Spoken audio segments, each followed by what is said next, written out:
आज की इस वीडियो में हम दो चीजें समझेंगे। पहला, हम इंश्योरेंस को फंडामेंटली स्ट्रक्चरली समझेंगे। और दूसरा, जब आप अपने लिए लाइफ इंश्योरेंस ले रहे होते हो ना, तो बहुत सारे कस्टमाइजेशंस, बहुत सारे राइडर्स अवेलेबल होते हैं। तो खुद के लिए एक परफेक्ट अपनी जरूरतों के हिसाब से टर्म प्लान कैसे कस्टमाइज करें, ये सीखेंगे। अब जो पहली चीज है ना, इंश्योरेंस को स्ट्रक्चरली समझना, ये क्यों जरूरी है? थोड़ा थ्योरेटिकल एकेडमिक लग रहा है, लेकिन ऐसा है नहीं। देखो, इंश्योरेंस ना अलग अलग तरीकों से जिंदगी भर हमारे काम आती है। कभी हम लाइफ इंश्योरेंस लेते हैं, हर साल हम हेल्थ इंश्योरेंस लेते हैं, हर साल 2 साल में हम मोटर इंश्योरेंस लेते हैं, अगर मल्टीपल गाड़ियां हैं तो मल्टीपल मोटर इंश्योरेंस लेते हैं, फैक्ट्री है तो factory insurance, business insurance, home insurance, travel insurance, ना जाने क्या क्या। तो अगर मैं सिर्फ इंश्योरेंस एज अ टॉपिक को भी लूं, तो आप अगर इसको फंडामेंटली समझ जाओगे तो आपको पता रहेगा कि कौन सा इंश्योरेंस लेना है, कौन सा नहीं। क्योंकि इंश्योरेंस भी ना थोड़ा आजकल कैंडी जैसा हो गया है। कोई ऐप खोलो, उसमें 100 100 200 रुपए के इंश्योरेंस बिक रहे होते हैं। तो इंश्योरेंस को अगर मैं फाउंडेशनल लेवल पे समझूं, तो मेरे को जिंदगी भर पता है कौन सा इंश्योरेंस लेना है, कौन सा नहीं। एक फायदा और होगा, जब हम स्ट्रक्चरली इंश्योरेंस को समझेंगे ना, तो हम रिस्क से डील कैसे किया जाता है उसके फ्रेमवर्क को भी समझेंगे। इनफैक्ट यही ना मुझे फाइनेंस के बारे में बहुत ज्यादा पसंद है। आप सोचते हो आप सीखने जा रहे हो फाइनेंस या इन्वेस्टिंग, लेकिन मैं हमेशा कहता हूं कि ये डोमेन ना इज लाइफ ऑन स्टेरॉइड्स।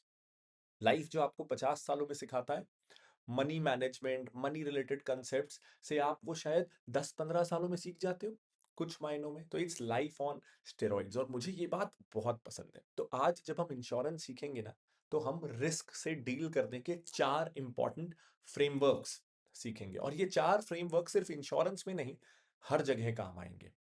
उसके बाद वीडियो के सेकंड पार्ट में हम लाइफ इंश्योरेंस के राइडर्स डिस्कस करेंगे। तो शुरू करते हैं 4 तरीकों से कि आप जिंदगी में रिस्क से निपट कैसे सकते हो, how to deal with risk. और फिर हम आएंगे कि कैसे इंश्योरेंस सिर्फ एक तरीका है रिस्क से डील करने का। अब देखो, जिंदगी में कोई भी रिस्क हो, उससे डील करने के 4 तरीके होते हैं। क्या हम उसे अवॉइड कर सकते हैं, तो रिस्क अवॉइडेंस।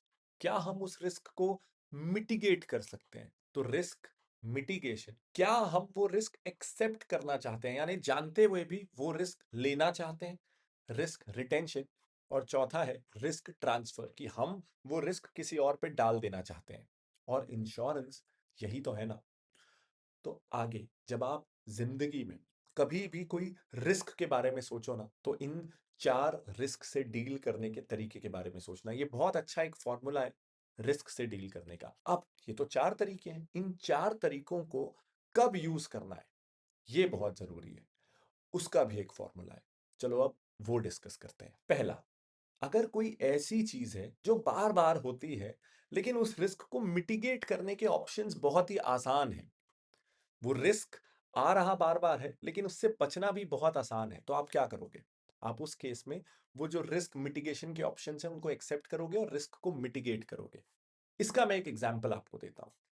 मान लो किसी को पार्टी करने की आदत है, उसमें कई बार वो बहुत पी लेते हैं। तो ये रिस्क बार बार होता है कि वो पी के गाड़ी चलाएं, लेकिन मिटिगेट करना बहुत आसान है।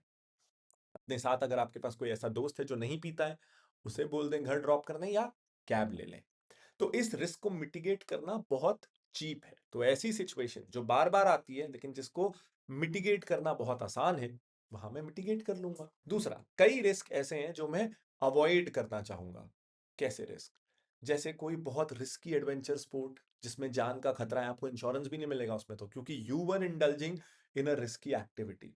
तो ऐसी चीज जो बहुत कम होती है, जो टोटली अवॉइडेबल है, जो वॉलेंटरी है, कंपलसरी नहीं है। हाँ, आप किसी बोट में हो, वो बोट डूब ही रही है, तो आपको ठंडे पानी में तैरना पड़ेगा। लेकिन बोट अच्छी खासी चल रही है, किनारा आने ही वाला है, तो आप क्यों कूदोगे ना? तो कोई ऐसा रिस्क है जो कभी कभी होता है, लेकिन जिसको बिल्कुल ही अवॉइड किया जा सकता है। तो सबसे आसान ये है कि उस रिस्क से दूरी हो जाते हैं ना। तीसरा, रिस्क रिटेंशन। कब आप ये बोलते हो कि ये रिस्क है और ये मैं एक्सेप्ट करूंगा, ये जिम्मेदारी मैं लूंगा। जैसे अक्सर पर्सनल फाइनेंस में मैं बात करता हूं इमरजेंसी फंड्स की, कि आप 6 महीने के अपने घर खर्च के पैसे सेफ ऑटो स्वीप वाली एफडी या लिक्विड फंड में रखिए। कभी भी कुछ हो सकता है, नौकरी जा सकती है, कुछ भी हो सकता है। ये ना रिस्क रिटेंशन का एक एग्जांपल है, कि आपने बोला ठीक है, मेरे जॉब लॉस का रिस्क है, मैं इस रिस्क को रिटेन कर रहा हूं इमरजेंसी फंड बना के। तो रिस्क है, आपने रिटेन किया और उस रिटेन्ड रिस्क को मैनेज करने के लिए आपने इमरजेंसी फंड बना दिया। अब ये रिस्क रिटेन हुआ क्योंकि आपने जॉब लॉस के अगेंस्ट में कोई इंश्योरेंस नहीं लिया। अब सेकंड पार्ट पे आते हैं कि आपने हेल्थ इंश्योरेंस लिया, तो जॉब लॉस से कंपेयर करिए। पहले में आप बोल रहे हो हाँ मेरा जॉब जा सकता है, लेकिन मैं वो रिस्क ले रहा हूं, मैं इमरजेंसी फंड से डील करूंगा, मैं खुद डील करूंगा, उसको किसी और पे ट्रांसफर नहीं करूंगा। हेल्थ इंश्योरेंस में आपने क्या किया, हाँ ये रिस्क है कि आप बीमार हो सकते हो, आपके घर में कोई बीमार हो सकता है, लेकिन उसका खर्चा मैं खुद नहीं उठाऊंगा, मैं प्रीमियम देके उस रिस्क को ट्रांसफर कर दूंगा मेरी हेल्थ इंश्योरेंस कंपनी पे। तो ये रिस्क ट्रांसफर है। अब इन चारों में से कौन से मैकेनिज्म को कब यूज करना है, आपके स्क्रीन पे एक टेबल है। तो अगर कोई चीज बार बार होती है लेकिन लो डैमेज देती है, तो उसको मिटिगेट करो। अगर कोई चीज बार बार होती है लेकिन हाई डैमेज देती है, प्लीज उसको अवॉइड करो। अगर कोई ऐसी चीज कभी कभी होती है, बहुत लो डैमेज देती है, तो होती भी कभी कभी है, डैमेज भी कम है, तो वैसा रिस्क रिटेन कर लो यार। और कोई रिस्क ऐसा है जो बहुत कभी कभी होता है लेकिन हाई डैमेज देता है, तो वो परफेक्ट है, जिसको आप इंश्योरेंस से सॉल्व करो। तो ये टेबल को अब मैं लॉजिकली अगर एक एग्जांपल लेके समझाऊं, बीमार, इतने बीमार हम बहुत कभी कभी पड़ते हैं कि हॉस्पिटल जाना पड़े, तो कभी कभी होता है, लेकिन अस्पताल गए तो बिल बहुत देना पड़ता है, रिस्क को ट्रांसफर करो। घर को आग लग जाए तो बहुत, वन इन सेवरल डिकेड्स वाली कहानी है, लेकिन हुआ तो बहुत नुकसान होगा, इंश्योर करो। गाड़ी का एक्सीडेंट हुआ, रेयरली होता है, हुआ बहुत नुकसान होगा, इंश्योर करो। हर वो चीज जो बहुत कभी कभी होती है, नुकसान बहुत देती है, उसका रिस्क ट्रांसफर करो। अब ये जो मैंने सारे एग्जाम्पल दिए उसमें सबसे इंपॉर्टेंट है आपकी लाइफ, और उसको कभी कभी कुछ नहीं होगा, एक ही बार होगा, उसका इम्पैक्ट आपके परिवार पे बहुत पड़ेगा। तो ये तो क्लासिक केस है जहां आपको इंश्योरेंस लेना ही लेना है, क्योंकि रिस्क है, वो बुरी चीज होनी ही होनी है। आपके परिवार पे उसका इम्पैक्ट, अगर आप घर के अर्निंग मेंबर हैं तो पड़ना ही पड़ना है। इसका इंश्योरेंस अफोर्डेबल भी है। तो ये तो क्लासिक केस है कि आपको लेना ही चाहिए एक टर्म प्लान। तो अभी तक अपन ने रिस्क और इंश्योरेंस को स्ट्रक्चरली समझा। अब अपन इंश्योरेंस राइडर्स को भी थोड़ा फंडामेंटली समझ लेते हैं, खास करके टर्म इंश्योरेंस में कौन कौन से राइडर्स हैं, जनरली कौन से अच्छे हैं, कौन से बुरे। मैं कह रहा हूं जनरली, लेकिन पर्सनली अगर आपको खुद के लिए एक टर्म इंश्योरेंस प्लान कस्टमाइज करना है ना, ditto is doing a good job. ये आपका जो पूरा डॉक्यूमेंटेशन प्रोसेस है ना, वो फ्री ऑफ कॉस्ट हैंडल करते हैं। कभी क्लेम लेने की भगवान ना करे जरूरत पड़े तो उसमें भी आपकी पूरी हेल्प करते हैं। और कई बार अगर आपने इंश्योरेंस लेने की कोशिश की है तो आपको पता है, अपनी लीड डालो और बार बार कॉल स्पैम ना जाने क्या क्या, ये सब ये लोग नहीं करते हैं। तो if you are looking to customize term insurance plan, तो आप एक ना फ्री कंसल्टेशन कॉल बुक कर सकते हो डिट्टो के साथ, लिंक आपको डिस्क्रिप्शन में मिल जाएगा। तो अब मैं बात करूंगा राइडर्स की जो जनरली अवेलेबल होते हैं, कौन से आपको लेने चाहिए कौन से नहीं। राइडर्स यानी एड ऑन्स, आप समझ लो आपकी बेस टर्म प्लान के साथ आप एड ऑन्स ले सकते हो, बर्गर के साथ फ्राइज, वैसी वाली बात है। तो अब सबसे पहले डिस्कस करते हैं परमानेंट डिसेबिलिटी राइडर। देखो आपने टर्म इंश्योरेंस लिया जो आपको परिवार को सहायता करेगा, अगर आपको कुछ हो जाता है, बेसिकली आपकी डेथ हो जाती है, तो आपके परिवार को एक लमसम अमाउंट मिलेगा। लेकिन कभी ऐसा भी होता है कि डेथ नहीं हुई लेकिन बिस्तर पे आ गए, आंख को कुछ हो गया, हाथ पैर को कुछ हो गया और अब आप काम नहीं कर सकते। ऐसे में तो खर्चा भी बढ़ गया और पे आउट तो मिला नहीं, तो आपका परिवार का गुजारा कैसे चलेगा।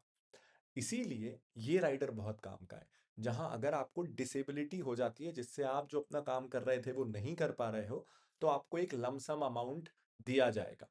इससे प्रीमियम बढ़ता है, किसी भी राइडर से प्रीमियम बढ़ता है, लेकिन आई थिंक ये राइडर ज्यादातर लोगों को लेना चाहिए, दिस इज वर्थ इट। तो प्लीज ये राइडर लीजिएगा, और आपके पॉलिसी के साथ जितना अमाउंट हो सके, अगर आप अफोर्ड कर सकते हो तो उतने ज्यादा अमाउंट का लीजिएगा, ये बहुत जरूरी राइडर है। दूसरा है क्रिटिकल इलनेस राइडर। ये हेल्थ इंश्योरेंस से थोड़ा अलग है, लेकिन ये मेरी नज़रों में हेल्थ इंश्योरेंस से भी बेटर है। ये तो सबको लेना ही चाहिए, इसका मतलब ये नहीं कि हेल्थ इंश्योरेंस नहीं लेना चाहिए, वो भी लेना ही चाहिए, पर्पस अलग अलग है। पर्पस मैं आपको समझाता हूँ। देखो हेल्थ इंश्योरेंस ना इंडिमनिटी पे वर्क करता है। इंडिमनिटी यानी आपका जो नुकसान हुआ उसकी हम भरपाई करेंगे। तो अगर आपके घर से कोई अस्पताल में एडमिट हुआ, एडमिशन का खर्चा, इलाज का खर्चा 5 लाख रुपए हुआ, आपका हेल्थ इंश्योरेंस 10 लाख का है, तो वो आपको 5 लाख ही पे करेगा जो आपका खर्चा हुआ। क्रिटिकल इलनेस राइडर डिफरेंट है। इसमें यह है कि अगर आपको इसमें जो लिस्टेड बीमारियां हैं, कुछ 25 26 30 बीमारियां होती हैं जो बहुत सीरियस बीमारियां होती हैं, अगर उनमें से कोई बीमारी डिटेक्ट हुई, तो इससे मतलब नहीं है कि आपका खर्चा कितना हुआ। जितने का क्रिटिकल इलनेस राइडर आपने लिया है, वो पूरा अमाउंट आपको एकमुश्त मिल जाएगा। मान लेते हैं आपका 1 करोड़ का टर्म प्लान है, लेकिन क्रिटिकल इलनेस राइडर 25 लाख का है। आपको कोई सीरियस बीमारी हुई, आपका इलाज का खर्चा 10 लाख रुपए आता है। इससे मतलब नहीं है। वो 10 लाख आपकी हेल्थ इंश्योरेंस कंपनी पे करेगी अगर आपने वो लिया हुआ है तो। लेकिन आपका term insurance company, life insurance company आपको 25 लाख रुपए एक मुश्त दे देगी, क्योंकि आपने क्रिटिकल इलनेस राइडर लिया हुआ था। अब ये क्यों लेना चाहिए? दो कारणों से। एक, ये बहुत सस्ता होता है as compared to health insurance, तो it's a cheaper way to add an additional layer of insurance. दूसरा ये कि कई बार ना आपके सिर्फ अस्पताल के खर्चे खर्चे नहीं होते। आप थोड़े दिन काम पे नहीं जा पाए, बार बार बहुत सारा ट्रैवल लग रहा है, नौकरी छूट गई, वो सब के भी खर्चे होते हैं। वहां पे क्रिटिकल इलनेस क्योंकि एक बार में पैसा दे देता है, इसलिए काम आता है। तीसरा है accident death benefit rider. Basically इसको एक्सीडेंटल डेथ इंश्योरेंस राइडर भी बोलते हैं। इसमें यह है कि मान लो आपका टर्म प्लान है 1 करोड़ का, अगर आपकी डेथ एक्सीडेंट से होती है तो 1 करोड़ तो मिलेगा ही। लेकिन क्योंकि एक्सीडेंट से डेथ हुई और आपने ये राइडर लिया हुआ था मान लो 50 लाख का, तो वो 50 लाख एक्स्ट्रा भी मिलेगा। तो अगर आपके पास ये राइडर है, आपकी किसी बीमारी से डेथ होती है, तो आपका 1 करोड़ का टर्म प्लान है तो 1 ही करोड़ मिलेगा। लेकिन एक्सीडेंट से डेथ होती है तो आपको 1.5 करोड़ रुपए मिलेगा। यानी एक पर्टिकुलर कॉज ऑफ डेथ में आपका कवर अमाउंट बढ़ गया। अब ये इसलिए ले लेना चाहिए क्योंकि ये बहुत सस्ता है, ये चीपेस्ट राइडर है। हार्डली आपके जीवन में कोई फर्क पड़ेगा, ये इतना सस्ता होता है। और ये additional protection is worth it. क्योंकि कई बार क्या होता है, हम 2 करोड़ का टर्म इंश्योरेंस नहीं ले पाते, अफोर्ड नहीं कर पाते। तो उसमें ये अच्छा है कि ठीक है, पूरे के लिए 2 करोड़ ना लो, पूरे के लिए 1 करोड़ ले लो, ताकि अफोर्डेबिलिटी रहे और एक पर्टिकुलर केस का प्रोटेक्शन बढ़ा लो, क्योंकि वो बहुत सस्ता है। इसलिए ये राइडर अच्छा है। चौथा है वेवर ऑफ प्रीमियम राइडर। मान लो आपको कुछ ऐसा हो जाता है कि डिसेबिलिटी हो गई, नौकरी छूट गई, या ऐसा कुछ। उस केस में अगर आप ये राइडर लेके रखते हो, तो आपको आगे के जितने भी साल के प्रीमियम हैं वो नहीं देने, और आपकी लाइफ इंश्योरेंस पॉलिसी फिर भी एक्टिव रहेगी। क्योंकि अब आपकी इनकम या तो जीरो हो गई है या कम हो गई है, तो आप प्रीमियम कहां से दोगे? तो ये राइडर है तो आपको प्रीमियम देना नहीं है, फिर भी पॉलिसी चलती रहेगी। ये राइडर यूजुअली अगर आप क्रिटिकल इलनेस राइडर ले रहे हो तो उसके साथ रहता है, पर अगर नहीं है तो ये भी बहुत सस्ता है, 100 200 250 रुपए में मिल जाता है साल का। ये भी प्लीज ले लेना। पांचवा है टर्मिनल इलनेस राइडर। अब ये क्रिटिकल इलनेस से थोड़ा अलग है। क्रिटिकल इलनेस में क्या है, बीमारी बहुत गंभीर है लेकिन ठीक हो ही नहीं सकती ऐसा सर्टिफाई नहीं हुआ है। टर्मिनल इलनेस में ये है कि बीमारी इतनी गंभीर हो चुकी है या ऐसी बीमारी है जिसका इलाज ही नहीं है, और डॉक्टर ने ये सर्टिफाई कर दिया है कि आपकी साल भर के अंदर में डेथ हो जाएगी। तो अगर डॉक्टर ने ऐसा सर्टिफाई कर दिया है, तो ये राइडर लेने से जो आपका कवर अमाउंट है, मान लो आपने 1 करोड़ का टर्म प्लान लिया था, उसमें से कुछ हिस्सा आप अभी निकाल सकते हो, हालांकि आप जिंदा हो तो भी निकाल सकते हो। अब ये राइडर में मैं थोड़ा 50-50 हूं। देखो आजकल कई प्लान्स में तो ये बिल्ट इन आता है, नहीं है तो आप अलग से ले भी सकते हो। लेकिन इसमें ना बहुत एस्ट्रिक्स हैं, बहुत सारे कंडीशन है कि डॉक्टर लिख के दे कि 12 महीने में डेथ हो जाएगी। अब डॉक्टर ये कैसे लिख के देगा? कई बार नहीं होता, कई बार कैंसर भी हो तो रुक जाता है, या धीरे धीरे प्रोग्रेस करता है, या बहुत जल्दी जल्दी प्रोग्रेस करता है। तो ये डॉक्टर बहुत क्या लिख के दे रहा है उस पर डिपेंडेंसी आ जाती है। देखो अगर बिल्ट इन है ही ये फीचर आपके प्लान में तो कुछ बुरा नहीं है, अच्छी बात है। नहीं है अगर, तो मुझे समझ में नहीं आता कि ये लेना ही चाहिए। आप अपने अपना डिसीजन इस पे लीजिएगा। I am neutral on this rider. एक राइडर और है जो मुझे ग्रे लगता है, जो मुझे लगता है बहुत स्पेसिफिक केस में जरूरत है, बाकी जरूरत नहीं है। वो है इनकम बेनिफिट राइडर।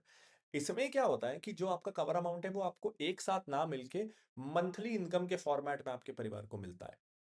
इसका नुकसान ये है कि जो आपने जो इतने साल प्रीमियम भरा कि एक साथ इतना बड़ा अमाउंट मिलेगा, वो मिल नहीं रहा है, हर महीने थोड़ा थोड़ा करके मिल रहा है। तो परिवार के बड़े खर्चों में प्रॉब्लम हो सकती है। एक यूज केस इसका ये है कि अगर आपको लगता है कि आपका स्पाउस या आपके बच्चे जो भी आपके डिपेंडेंट्स हैं, वो ना उनमें फाइनेंशियल डिसिप्लिन नहीं है, अगर उनको एक साथ पैसा दे दोगे वो सब डुबो देंगे, तो मेरे जाने के बाद उनको थोड़ा थोड़ा करके दो, उनका घर चलता रहेगा। अगर आपको आपके बच्चों पे, हस्बैंड वाइफ पे भरोसा नहीं है कि वो फाइनेंशियली मेच्योर हैं, तो this rider can make sense. अब दो राइडर्स ऐसे जो मुझे बिल्कुल पसंद नहीं है, जो ना ही हो तो अच्छा है, आप बिल्कुल मत लेना अगर आपको कोई ऑफर कर भी रहा होगा तो। एक है रिटर्न ऑफ प्रीमियम। अब ये बोलते हैं कि आपने जो प्रीमियम भरा वो आपको वापस मिलेगा, तो इन अ वे आपको रिटर्न्स भी मिल रहे हैं। एक्सेल शीट लेके बैठोगे ना, ये रिटर्न्स ना सेविंग्स अकाउंट से भी कम होते हैं, ये मार्केटिंग गिमिक है। इससे अच्छा आप सिंपल टर्म प्लान लो और अपना प्रीमियम ही कम रखो, जो पैसे बच रहे हैं उसको म्यूचुअल फंड में डालो। तो ये मत करना। दूसरा है zero cost term plan. Marketing gimmick है, जो सर्वाइवल बेनिफिट मिलेगा आपको थोड़ा बहुत, वो उस समय परचेजिंग पावर के हिसाब से किसी काम का नहीं रहेगा। बिल्कुल मत लेना। यहीं से इंश्योरेंस कंपनी थोड़ा स्क्वीज करके ज्यादा मुनाफा कमाना चाहती हैं, मत लेना। तो ये मैंने जनरली आपको राइडर्स के बारे में बताया, क्या ध्यान रखना है लाइफ में भी, रिस्क को कैसे देखना है, और 4 मेंटल मॉडल्स को कब यूज करना है। अब आपको स्पेसिफिकली अगर आपकी रिक्वायरमेंट्स के हिसाब से एक टर्म इंश्योरेंस प्लान कस्टमाइज करवाना है, तो अगेन डिट्टो इंश्योरेंस अच्छे लोग हैं, हिंदी इंग्लिश जो भी आपकी कंफर्टेबल लैंग्वेज है उसमें फ्री ऑफ कॉस्ट आपको कंसल्टेशन दे देंगे। तो जब आप डिट्टो की वेबसाइट पे जाओगे ना, तो आप जो सर्च क्वेरी बॉक्स है उसमें अपनी क्वेरी के साथ हिंदी या इंग्लिश मेंशन कर देना, जिससे आगे का असिस्टेंस ना आपको उसी लैंग्वेज में मिलेगा। आप डिट्टो की वेबसाइट पे जाके अपना फ्री कॉल बुक कर सकते हो, लिंक डिस्क्रिप्शन में है। कॉल बुक करते समय अपनी प्रेफर्ड लैंग्वेज भी बता दीजिएगा। उम्मीद करता हूँ ये वीडियो आपको पसंद आया होगा। एक गुड न्यूज़ और है, Finology 30 is now open for subscriptions. उसका लिंक भी मैंने वीडियो के डिस्क्रिप्शन में डाल दिया है। This is Pranjal Kamra signing off. Bye bye.